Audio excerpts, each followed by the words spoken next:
के पुण्यार्जक हैं अरह सागर गुरु भक्त परिवार। हम सबके लिए जीवन मिला,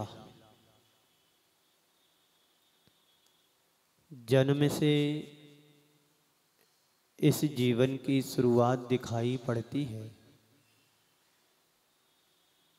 और मृत्यु पर आकर जीवन का अंत दिखता है। हम जीवन के एक छोर पर जन्म को पाते हैं तो दूसरे छोर पर मृत्यु को। व्यक्ति जन्म में तो खुशियां मनाता है और मृत्यु के समय दुख को प्रकट करता है। जन्म में उत्सव मनाता है और मृत्यु में मातम छा जाता है। आखिर जन्म के प्रति इतना अनुराग क्यों और मृत्यु से इतना डर क्यों? यह जीवन का एक सहज अंग है कि जन्म लिया है, उसका मरण निश्चित है, मृत्यु होगी। हमारे यहाँ एक युक्ति चरितार्थ होती है, जातस्य ही ध्रुवम मृत्यु, जातस्य ही ध्रुवम मृत्यु, ध्रुवम जन्म मृतस्य। जिसका जन्म हुआ है उसका मरण निश्चित है। जो आया है सो जाएगा। जिसका जन्म है उसका मरण निश्चित है। जन्म के साथ मरण जुड़ा हुआ है। लेकिन फिर भी लोग डरते हैं। किससे डरते हैं? मृत्यु से डरते हैं, मरण से डरते हैं और आदि आदि तरह के भय से वो डरते हैं। पता नहीं मेरी मृत्यु ना हो जाए, पता नहीं मेरी मृत्यु ना हो जाए। संत कहते हैं यह डर तुम्हें अपने मन से निकालना है। ना डरना है, ना डराना है, ना भागना है, ना और कुछ करना है। यदि मेरा जन्म हुआ है तो मरण तो निश्चित है। उसी समय मेरा मरण निश्चित हो गया था जिस समय हमने जन्म लिया था। इसलिए तो कहा गया है जातस्य ही ध्रुवम मृत्यु, जन्म के साथ मरण निश्चित है। ध्रुवम जन्मम जन्म मृतस्य च। जिसका जन्म उसका मरण, जिसका मरण उसका जन्म।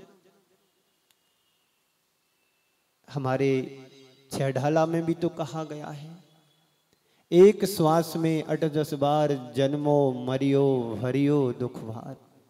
संसारी प्रत्येक प्राणी, संसार का प्रत्येक प्राणी एक श्वास में, निगोद की पर्याय में एक श्वास में 18 बार जन्म और मरण कर लेता है। एक श्वास क्या कहलाती है? जो हम बैठे बैठे स्वस्थ व्यक्ति श्वास लेता है और छोड़ता है। आपको मालूम पड़ता है कि मैं श्वास ले रहा हूँ, छोड़ रहा हूँ, कुछ है ऐसा महसूस होता है। सहज प्रक्रिया है।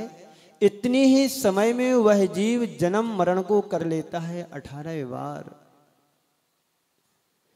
इसी बात को गुरुदेव ने मृत्यु के डर से बचने के लिए एक हाइको दिया है। उन्होंने कहा है, जब पता ना मरण निश्चित है फिर डर क्यों?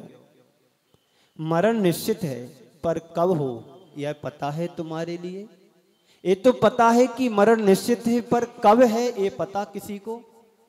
बोलो जी पीयूष भाई, ये तो निश्चित है कि मेरा मरण है पर कब यह पता है? किसी को नहीं पता है। ना जन्म का पता है, ना मरण का पता है। लेकिन जन्म और मृत्यु के बीच में जो हमारा जीवन है इसका तो मुझे पता है कि मुझे कैसा जीना चाहिए। मरण निश्चित है पर कब हो यह पता नहीं।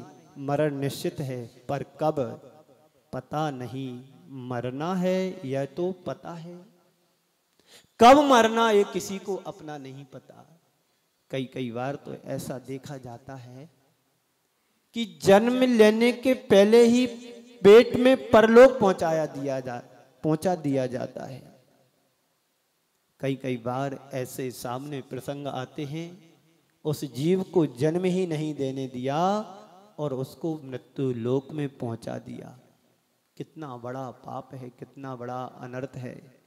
एक जीव जन्म लेना चाह रहा था, उसको जन्म के पहले ही मृत्यु की गोद में सुला दिया। लेकिन कौन कब मरेगा यह पता नहीं। गुरुदेव कहते हैं, जब तुम्हारा मरण निश्चित है तो फिर डरने से क्या। फिर हम क्यों डरें, क्यों मृत्यु से डरें। मृत्यु से डरना नहीं है, मृत्यु का अभिनंदन करने की तैयारियां करना है। मृत्यु का अभिनंदन करें, मृत्यु का स्वागत करें कि जन्म लिया तो मरना तो निश्चित है। हमारे पहले ना जाने कितने लोग जन्म लेकर के चले गए और हमने भी जन्म लिया है, हम भी जन्म लेकर के मरण को प्राप्त होंगे। पर डरना क्यों। डरता वही है जो अंदर से मजबूत नहीं होता है, वही डरता है, उसको ही डर भय सताता रहता है। काश मेरी मृत्यु ना हो जाए, काश मेरा एक्सीडेंट ना हो जाए, काश मैं परीक्षा में बैठ रहा हूँ, पता नहीं पेपर बनेगा कि नहीं बनेगा, पता नहीं हमसे सही लिखा जाएगा कि नहीं लिखा जाएगा। जब हम नेगेटिव सोचेंगे, नकारात्मक सोचेंगे तो हमारा भी वैसा ही होता है। पर कभी आपने ऐसा नहीं सोचा कि मैं कितना समझदार हो गया हूं, अब मैं गाड़ी चलाने लगा हूं, अब मैं अच्छे से गाड़ी चला लेता हूं, अब मैं पढ़ाई की है मैंने यदि वर्ष भर तो मेरा एग्जाम भी अच्छा होगा, पेपर भी अच्छा जाएगा। ऐसा क्यों नहीं सोचते हैं। इसलिए हम नहीं सोच पाते हैं क्योंकि हमारे दिमाग में वो नेगेटिव भरा हुआ है, नेगेटिविटी भरी हुई है, नकारात्मक सोच के हम धनी हो गए हैं। तो हर चीज में तुम्हें दो पक्ष दिखाई देंगे, एक नकारात्मक सोच, दूसरा सकारात्मक सोच। सकारात्मक तक कम समझ में आती है, कम दिखाई देती है। जहां पर लाभ होता है तो वहां तो सकारात्मक सोच लेते हैं, और जहां पर लाभ नहीं होता है वहां पर नकारात्मक सोच हमारी हावी हो जाती है, हमारे ऊपर अटैक कर देती है। हर प्राणी की सबसे बड़ी दुर्लभता है कि वह पूरे जीवन के इस परम सत्य को नहीं पहचान पाता है, उसको जुटलाने में ही लगा रहता है। कहता भी है कि एक दिन मृत्यु होना है, लेकिन स्वयं के संदर्भ में नहीं सोचता है कि मृत्यु होनी है। पर अभी नहीं, अभी तो औरों की होना है। अभी किसकी होना है, पड़ोसी के यहां मृत्यु होना है। अभी तो मेरे को भरपूर जीना है। पर संत कहते हैं ठीक तरीके से इसको समझो। एक बार मुझसे किसी ने पूछा कि मृत्यु से डर क्यों लगता है गुरुदेव। लोगों को जीवन से ज्यादा प्रेम होता है, इसलिए लोगों को जीवन से प्रेम होता है, इसलिए मृत्यु से ज्यादा डर लगता है। जो सही तरीके से जीना नहीं जानता वही मृत्यु से डरता है, और जो व्यक्ति मृत्यु से डरता नहीं है, जीवन को जीने की कला सीख लेता है, वह कभी भी मृत्यु से डर नहीं सकता है। डरता वही है जिसको अभी तरीके से जीना नहीं आया। जब तक मनुष्य अपने स्वरूप को नहीं पहचानता, तब तक उसके जीवन में डर बना रहता है। आत्मा के स्वरूप को पहचानने वाला कभी मरण से नहीं डरता है, क्योंकि आत्मा का कभी मरण हुआ है, नहीं हुआ। मरण तो शरीर का होता है, जो हमने धारण किया है उसका मरण होता है। इससे पहले भी हम कितने शरीर को छोड़ करके आए हैं और धारण किया है, कितने शरीरों को धारण किया और छोड़ा है। आज भी हमारी आत्मा शाश्वत है। इस आत्मा को जो शाश्वतता की पहचान कर लेता है, वह जीवन में कभी घबराता नहीं है, ना मृत्यु से घबराता है, ना मृत्यु के भय से डरता है।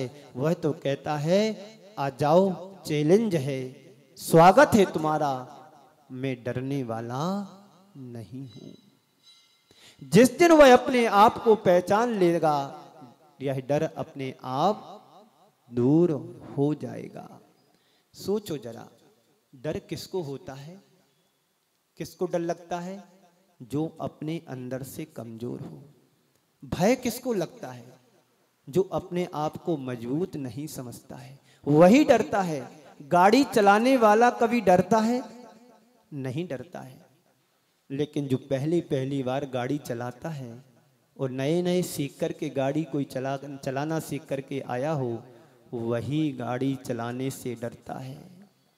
संत कहते हैं तुम्हारा जन्म हुआ है तो इस शरीर का जन्म हुआ है जो पूरी तरह भौतिक है, पुद्गल के रूप में है, और जो भौतिक है वह एक दिन मिटता है। भौतिक का ही विनाश होता है, आत्मा का विनाश कभी नहीं हुआ। आत्मा तो अजर अमर अविनाशी है। इस शरीर को छोड़ करके दूसरे शरीर को धारण करती है, दूसरे शरीर को छोड़ करके तीसरे शरीर में चली जाती है, और ऐसे एक शरीर को छोड़ करके अनंत शरीर को धारण करती है। पर आत्मा तो शाश्वत है। पर हमारी कमजोरी यहाँ है कि हमने शरीर को ही अपना मान लिया है, शरीर में ही सब कुछ मान लिया है। जब शरीर का विनाश होता है तो दुख होता है, शरीर छूटता है तो दुख होता है। कुछ ऐसा लगता है कि हमारा सब कुछ छूट रहा है। आपने जो जोड़ा है वह तो एक दिन छूटने वाला है। शरीर को तुमने पाया है, यह भी शरीर छूटने वाला है। जिस दिन तुमने जन्म लिया था उसी दिन तुम्हारे जन्म के साथ तुम्हारी मृत्यु का संबंध जुड़ गया था। मृत्यु जब होगी तब होगी, ये तो बात की बात है। लेकिन जिस दिन जिस समय तुमने जन्म लिया उसी क्षण से उसी पल से हमारा मरण सुनिश्चित हो गया। एक एक पल एक एक क्षण हमारा क्षय हो रहा है। जो पर्याय तुम धारण कर रहे हो वह अगले समय पर्याय विनाश को प्राप्त हो रही है। एक श्वास लेना जन्म का होना कहलाता है और उस श्वास को छोड़ना यानी मरण को प्राप्त होना है। ये हमारे आचार्यों ने कहा है। एक क्षण लेते हैं जन्म हो गया, उसी श्वास को छोड़ते हैं मरण हो गया। एक श्वास को लेते हैं जन्म हो गया, एक श्वास को लेते हैं मरण हो गया। यानी प्रति पल हमारा जन्म और मरण हो रहा है। इसलिए शायद कहा गया है एक श्वास में 8-10 बार जन्मो मरियो भरियो दुख भार। दुखों को सहन करता हुआ यह जीव एक एक पल जन्म और मरण कर रहा है। जैसे हमारे विचार बनते और बदलते हैं, बनते और बिखरते हैं, वैसे ही हमारा भौतिक जीवन बनता भी है और बदलता भी। एक एक पर्याय हमारी निकल रही हैं। जब आपने जन्म लिया था तुम्हारा रूप क्या था? बच्चों का रूप क्या होता है? छोटा सा रहता है रूप, थोड़ा बड़ा होता है परिवर्तन आता है, थोड़ा और बड़ा होता है परिवर्तन आता है, और थोड़ा बड़ा होता है और परिवर्तन आता है।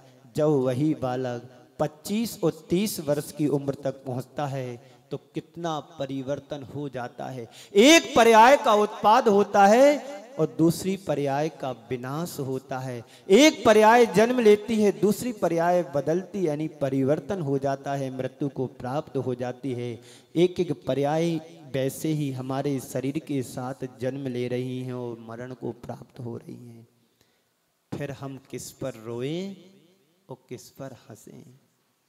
जन्म लेना हमारे हाथ में नहीं, मरण होना भी हमारे हाथ में नहीं है। लेकिन जन्म और मरण के बीच के जीवन को तो हम अच्छे तरीके से, अच्छी रीति से, अच्छे ढंग से जी सकते हैं।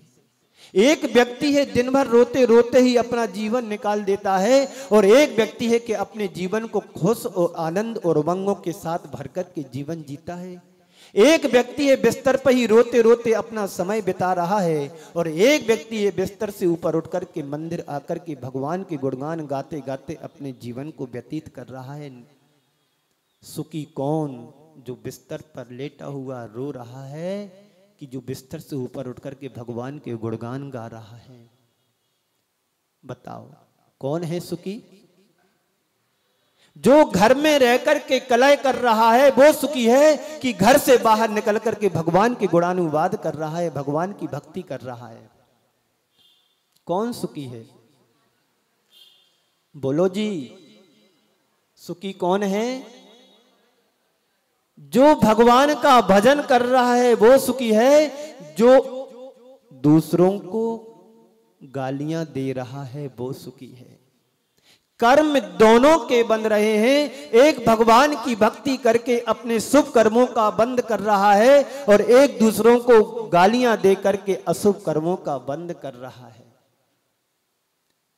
एक स्वस्थ होकर के जीवन का स्वतंत्र रूप से विचरण कर रहा है और एक अस्वस्थ होकर के डॉक्टर के पास जाने की तैयारियां कर रहा है।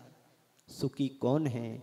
डॉक्टर के पास जाने वाला सुखी है कि भगवान के चरणों में बैठ करके भजन करने वाला सुखी है। बोलो, डॉक्टर के पास जाओगे, पैसे दोगे,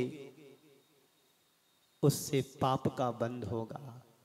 भगवान के चरणों में आओगे, गुल्लक में पैसे डालोगे, पुण्य का बंध होगा। जेब से पैसे दोनों तरह निकल रहे हैं। एक पैसा दूसरों के परोपकार में यदि हम दे रहे हैं और एक पैसा किसी को मदद के लिए दे रहे हैं और वही पैसा जेब से निकाल करके गुल्लक में डाल रहे हैं, पुण्य का आश्रय किसमें है? बोलो, भगवान की गुल्लक में डाला हुआ पैसा तुम्हारा पुण्य का बंद कराता है और दूसरों को पैसा दे करके तुम्हारा पुण्य का बंद नहीं कराएगा। क्यों? उस पैसे से मान लो किसी ने दुरुपयोग कर लिया, गंदी चीज खरीद करके खा ली। जेब में भी पैसा रहता है तो जब तक परिग्रह होता है और वही पैसा जेब से निकाल करके मंदिर की गुल्लक में डाल देते हैं तो क्या होता है? दान हो जाता है, त्याग हो जाता है, पुण्य का बंद करा देता है। पैसा वही है। ऐसे ही संत कहते हैं, जब तुमने जन्म लिया है तो तुम्हारा जन्म तुम्हारे जीवन के लिए वरदान बनना चाहिए, अभिशाप नहीं। वरदान बनेगा तो तुम्हारा जीवन वंदनीय हो जाएगा और अभिशाप बनेगा तो तुम्हारा जीवन नरक निगोद की यात्रा के लिए अभिशप्त हो जाएगा। डरना नहीं है, जन्म हुआ है तो जीना है और ऐसे जीना है कि अब मेरा मरण नहीं होगा। डरता कौन है? डरता कौन है? जो जीवन जीना नहीं जानता है। वही डरेगा जो जीवन को नहीं जीना जानता है। और जो जीवन जीने की कला सीख लेता है वह फिर मृत्यु से कभी डरता नहीं है। डरेगा कोई मृत्यु से? नहीं डरेगा मृत्यु से, क्योंकि उसने जीवन जीने की कला सीख ली है। मृत्यु का वह स्वागत करता है, अभिनंदन करता है। अब मृत्यु आएगी तो आ जाएगी, अब मुझे किसी से डर नहीं है। डर था तो मुझे एक ही चीज से था, वह था मृत्यु। अब मृत्यु का जब मैंने स्वागत कर दिया है, कर लिया है, तो अब डर किसी का नहीं है। अब डरोगे आज से मृत्यु से? बोलो जी पीयूष भाई, क्या करना है? मृत्यु से डरना है कि नहीं डरना? नहीं डरना। मृत्यु का हमने स्वागत कर लिया है, उसका अभिनंदन कर लिया। मृत्यु से मुझे डरना नहीं है। ये तो निश्चित था कि मेरा जन्म हुआ है, मरण होगा ही होगा। कब होगा यह पता नहीं है, पर मरण तो होगा। जो इस बात को पहचान लेता है, जान लेता है, समझ लेता है, फिर वह मृत्यु से कभी डरता नहीं है। इस कार्यक्रम के पुण्यार्चक थे अरह सागर गुरु भक्त परिवार।